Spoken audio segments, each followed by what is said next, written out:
సిరిపూర్ అనే చిన్న గ్రామం. ఆ గ్రామం చుట్టూ పచ్చని పొలాలు, ప్రశాంతమైన గాలులు, మనుషుల మధ్య ప్రేమ, ఐక్యత. ఆ ఊళ్ళో ఎవరికైనా కష్టం వస్తే అందరూ ఒక్కటై చేయి కలిపేవాళ్లు. ఆ గ్రామ రోడ్డు పక్కన ఒక పెద్ద చెట్టు నీడలో ఉన్న చిన్న టిఫిన్ షాప్.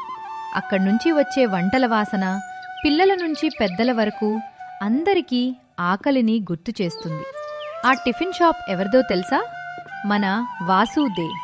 ఈరోజు మనం వినబోయే కథ టిఫిన్ షాప్ వాసు కథ. అరే వాసు, నీ టిఫిన్స్ అంటే చిన్నోళ్ల నుంచి పెద్దోళ్ల వరకు అందరికీ పిచ్చేరా? అదంతా మీ ఆశీర్వాదమే రామయ్య మామ. మీ ప్రేమ వల్లే నేను, నా భార్య లక్ష్మి సంతోషంగా ఉన్నాం. అన్నట్టు లక్ష్మి అంటే గుర్తొచ్చింది. నన్ను తాతయ్య ఎప్పుడు చేస్తున్నారు? ఇంకా 4 నెలలే మామా. బావుంది. ఏదైనా అవసరం ఉంటే చెప్పు. నువ్వు నాకు వరుసకి అల్లుడువైనా నా కొడుకులానే. ఇంతలో కొంతమంది గ్రామస్తులు అక్కడికొస్తారు. ఈ వాసుకు పేరు రావడానికి టిఫిన్స్ ఒకటే కాదురా, నిజాయితీ, దానగుణం, ప్రతి ఆదివారం గుడి దగ్గర పేదలకు అన్నం పెట్టడం, డబ్బులు లేకుండా వచ్చిన వాళ్లకు ఉచిత భోజనం పెట్టడం, మంచి పనులు చేస్తే మంచి పేరు రావడం సహజమే. అప్పుడే ఊరి సర్పంచ్ ఉదయ్ చందు కొడుకు కిరణ్ తన స్నేహితులతో టిఫిన్ షాప్కి వస్తాడు. ఓయ్ వాసు, 3 ప్లేట్లు వేయి తొందరగా.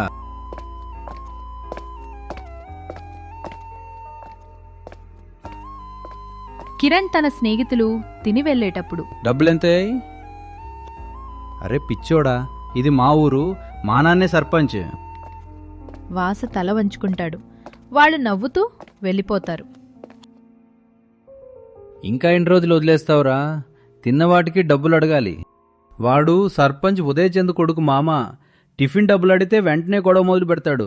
అది పెద్ద గొడవైతే నా షాప్ నేలమట్టం అవుతుంది మామ. వాడికి నువ్వెందుకు భయపడుతున్నావు వాసు? మేమంతా నీతోనే ఉన్నాం. కొన్ని రోజులకు కిరణ్ మళ్లీ వస్తాడు. ఒక ప్లేట్ తిని వెళ్లబోతుంటే, డబ్బులివ్వండి. నా దగ్గరే డబ్బులు అడుగుతున్నావా? మా నాన్న ఎవరో తెలుసు కదా. నువ్వెవరైనా సరే, ఇక్కడ ఎవ్వరికీ ఉచితం కాదు. కిరణ్ వాసు కాలర్ పట్టుకుంటాడు. అప్పుడే అక్కడికి గ్రామస్తులు చేరతారు. వదిలేయ్, అతను తన హక్కు అడుగుతున్నాడు. అందరి మద్దతుతో వాసు కిరణ్ చెయ్యి విరిపిస్తాడు. నువ్వు ప్రతిసారి తిన్న టిఫిన్ డబ్బు నేను అడగలేదు, కానీ ఈసారి అడుగుతున్నా, ఇవ్వు. భయపడి కిరణ్ డబ్బులిచ్చి వెళ్ళిపోతాడు. ఆ రోజు రాత్రి వాసు టిఫిన్ షాప్ మంటల్లో కాలిపోతుంది. లక్ష్మి ఏడుస్తుంది. ఇది ఎవరు చేసి ఉంటారు? కిటికీ దగ్గర ఒక కాగితం కనిపిస్తుంది. ఈసారి నీ టిఫిన్ షాప్ మళ్లీ నా కొడుకుని ఎదిరిస్తే నీ ఇల్లు కాలుస్తా. ఇదంతా సర్పంచ్ పని. ఇలా ఎవరికీ మళ్ళీ జరగకూడదంటే అతని కుర్చీ పోవాలి. ఈసారి ఎన్నికల్లో నువ్వే పోటీ చేయాలి వాసు. నేనా? ఎన్నికల్లో? అవును, నువ్వే. ఊరంతా నీతోనే ఉంది.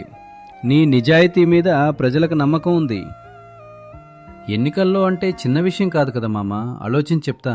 నాకు కొంచెం టైం కావాలి మామ. బాగా ఆలోచించుకుని 2 రోజుల తర్వాత వాసు రామయ్య మామ ఇంటికి వెళ్తాడు. రారా వాసు, కూర్చో.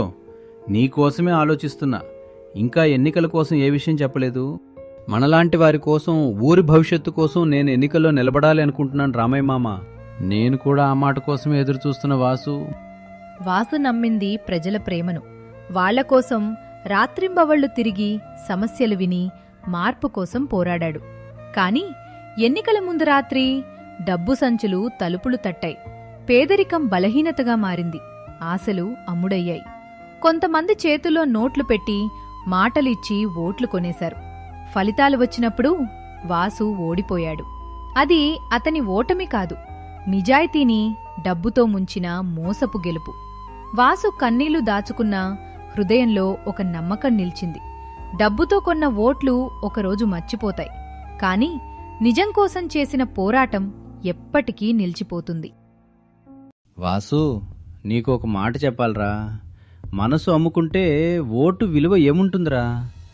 డబ్బు చూపించి మన విశ్వాసాన్ని కొనేశాడు సర్పంచ్.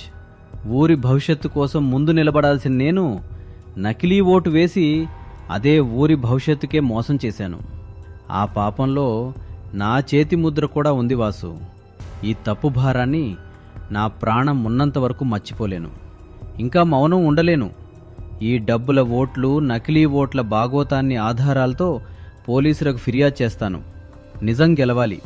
మన ఊరు తప్పుదారిలో వెళ్ళకూడదు. మేమదే ఆలోచిస్తున్నాం భీమయ్య బాబాయ్. పోలీసులకి ఫిర్యాదు చేస్తే ఆధారాలు కావాలి, అందుకే ఆలోచిస్తున్నాం. ఆధారాలున్నాయి వాసు. నేనే సాక్ష్యం. డబ్బు పంచింది చూశాను, ఇచ్చినప్పుడు తీసుకున్నాను కూడా. అన్ని ఆధారాలున్నాయి వాసు. నేను అన్ని ఆధారాలు తీసుకొస్తాను. డబ్బులు తీసుకున్న వారిని, ఇచ్చినప్పుడు చూసిన అందర్నీ నేను తీసుకొస్తాను. పద, పోలీస్ స్టేషన్ వెళ్దాం, ఫిర్యాదు చేద్దాం. భీమయ్య ధైర్యం కూడగట్టి రామయ్య, వాసు కొంతమంది గ్రామస్తులతో కలిసి ఆధారాలు చేతిలో పట్టుకుని పోలీస్ స్టేషన్కు వెళ్తాడు. మా ఊరు తప్పుదారిలో వెళ్ళకూడదు సార్ అని ఫిర్యాదు చేస్తాడు. ఆ రోజు భయం కాదు, నిజం కోసం, ఒక ఊరి బాగు కోసం. భీమయ్య ఫిర్యాదుతో అధికారులు విచారణ చేసి గ్రామంలో మళ్లీ ఎన్నికలు నిర్వహిస్తారు. ఈసారి కఠిన భద్రత మధ్య న్యాయంగా పోలింగ్ జరుగుతుంది. డబ్బుల ఓట్లు, నకిలీ ఓట్లకు చోటు లేకుండా నిజాయితీగా ప్రజలు ఓటేస్తారు. ఆ రోజు ఊరిలో ఆశ, నమ్మకం మళ్లీ వెలుగుతుంది. ఎన్నికలు ముగిసిన తర్వాత వాసు, రామయ్య, గ్రామస్తులు ఉత్కంఠగా ఫలితాల కోసం ఎదురుచూస్తారు. అందరి గుండెల్లోనూ ఒక్కటే ప్రార్థన: ఈసారి నిజం గెలవాలి, ఊరి భవిష్యత్తు సురక్షితం ఉండాలి. ఈసారి పరిస్థితులు మారాయి. గ్రామ ప్రజలు నిజాన్ని గుర్తించి తమ తప్పును తెలుసుకున్నారు వాసు. మన కష్టం, మన నమ్మకం వృధా కావు. ప్రజల ఆశలు ఇప్పుడు నీవైపు చూస్తున్నాయి. నిజాయితీగా నిలబడితే గెలుపు తప్పదు. ఈసారి ఎన్నికల ఫలితాలు మనకే అనుకూలంగా వస్తాయి. నువ్వు తప్పకుండా గెలుస్తావు. అవును రామయ్య మామ, ఈసారి ఎన్నికలు న్యాయంగా జరిగాయని అనిపిస్తోంది. ఫలితాలు మనకే అనుకూలంగా వచ్చేలా కనిపిస్తున్నాయి. మన కష్టం వృధా కాదు.